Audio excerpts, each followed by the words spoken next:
ng usapin na ito ay kailangang tuloy-tuloy na ilaban. Sa usapin ng PGH, noon lamang forum ko nakilala si kasamang Jogon. Nananalig ako sa tama.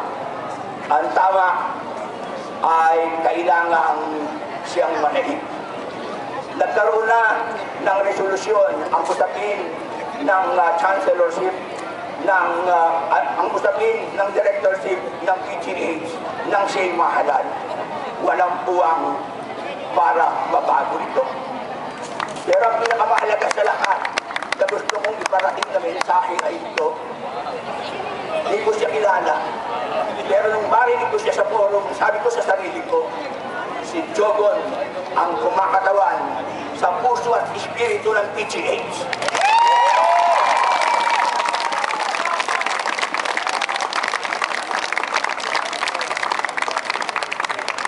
Buwan-buwan ay pumupunta ako ng PGH. Kasama ko ang pirang ko na ugod-ugod na inaalalayan ko. Alas 4 pa lamang ng madaling araw ay bumibiyahe na kami papunta ng PGH. Pagdating namin ng alas 4:30 sa PGH, isang tambak na ang nakapila ng mga matatanda at iba pang mga may sakit. Kasama ang pinang ko. Umiiyak ako tuwing nang abot din kami ng alas 11, alas 12 ng tanghali bago kami makauwi. Pero bakit nagtitsaga ang pinang ko at ang mga iba pang katulad niya na halos ay ugod-ugod na sa PGH? Tama ang sinasabi ni kasamang Jogon. Ang mga wala sa PGH pupunta kahit merong ospital sa Makati, kahit merong ospital kung saan-saan.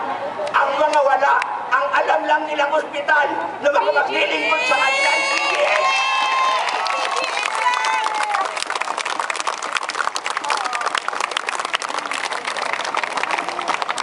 Kaya kinakailangan ang PGH ay pangasiwahan ng mga taong nananalig na ang serbisyo sa PGH ay kailangang manatiling serbisyong nanggagaling sa puso at serbisyong inilalaan sa mga mas nangangailangan.